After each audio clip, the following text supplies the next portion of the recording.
রাতারাতি ধনী বা কোটিপতি হওয়ার ইচ্ছা কার না থাকে, কিন্তু সেই ধনী হওয়ার নেশায় অনেকেই ঝুঁকে পড়ে জুয়ার নেশায়।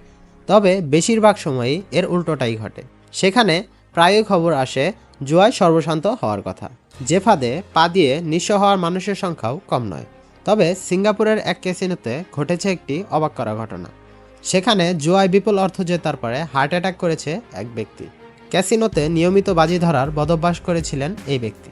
দীর্ঘদিন বাজি ধরেও মোটা অঙ্কের টাকা জিততে পারেননি সে। কিন্তু ভাগ্যের লিখন না যায় খনন, এমনই একটা কথা রয়েছে পৃথিবীতে। ঠিক তেমনই একদিন হঠাৎ করেই মাত্র 1 ঘন্টায় জিতে নেন 47 কোটি টাকা। আর তারপরেই খুশিতে অজ্ঞান হয়ে যান সে। ঘটনাটি ঘটেছিল 22শে জুন 2023 সালে এবং 27শে জুন 2023 সালে কিছু আন্তর্জাতিক সংবাদ মাধ্যমে বলা হয় এই মৃত্যুর কথা। প্রতিবেদনে বলা হয় 47,60,51,613 টাকার মালিক মারা যান, যিনি ছিলেন ক্যাসিনো জুয়ারি। কিন্তু আসলে সেই জুয়ারি মারা যাননি, হার্ট অ্যাটাক করেছিলেন এবং পরবর্তীতে সুস্থ হয়েছিলেন। চাঞ্চল্যকর এই ঘটনাটি ঘটেছিল সিঙ্গাপুরের ম্যারিনোপে সেন্স ক্যাসিনোতে। তবে জ্যাকপট জেতা সেই জুয়ারির নাম, ঠিকানা, পরিচয় কিছুই জানা যায়নি। শোনা যায় জ্যাকপট জেতার পরে খুশিতে আত্মহারা হয়ে পড়েন তিনি।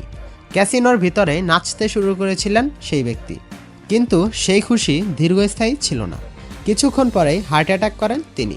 পরে ক্যাসিনো কর্মীরা এগিয়ে আসেন তার সহায়তায় এবং তাকে দ্রুত হাসপাতালে নিয়ে যাওয়া হয় এবং ধীরে ধীরে সুস্থ হয়ে ওঠেন তিনি। কিন্তু সামাজিক যোগাযোগ মাধ্যমে তার মৃত্যুর খবর ছড়িয়ে পড়ে। পরবর্তীতে ক্যাসিনোর এক সহকর্মী জানান তিনি বেঁচে আছেন এবং সুস্থ আছেন।